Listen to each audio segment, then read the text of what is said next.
you spoke about how you've done your research and sort of immersed yourself in a lot of religions before choosing Sanatan Dharam.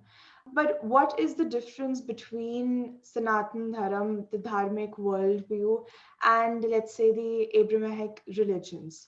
And most of all, in the hearts and minds of people, and in the architecture of society and nations, how do you think Abrahamic religions are different from Dharmic worldview? Mm.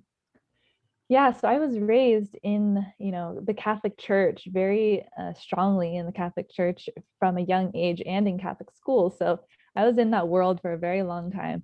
And what I have understood from my experiences and studies is that, the Abrahamic religions are very, I would say, more dogmatic and set in the idea that there's one way, right? There's one path. And if you're not on that path, then you are going to be, damned to hell or to suffering, right? Mhm. Whereas there's no such concept within Sanatana Dharma. And I think that in itself is very liberating for a lot of people to come out of that.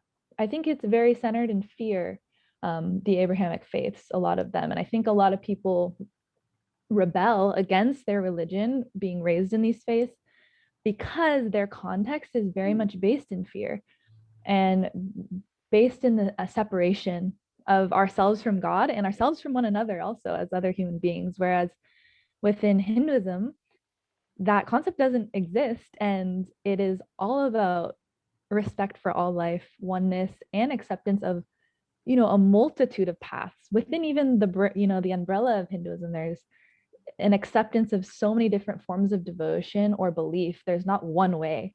And I think that in itself is very, very empowering. And also that this is how I sometimes explain it, is that um, Hinduism accepts all religions don't accept Hinduism.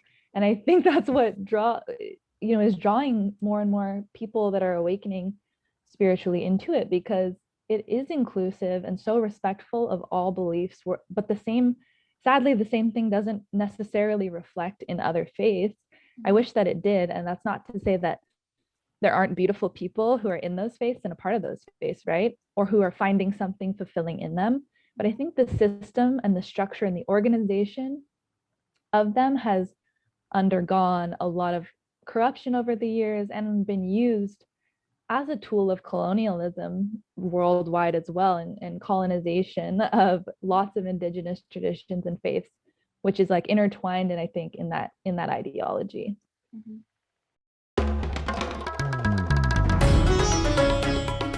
Namaste. We hope you enjoyed this Chitti Media content.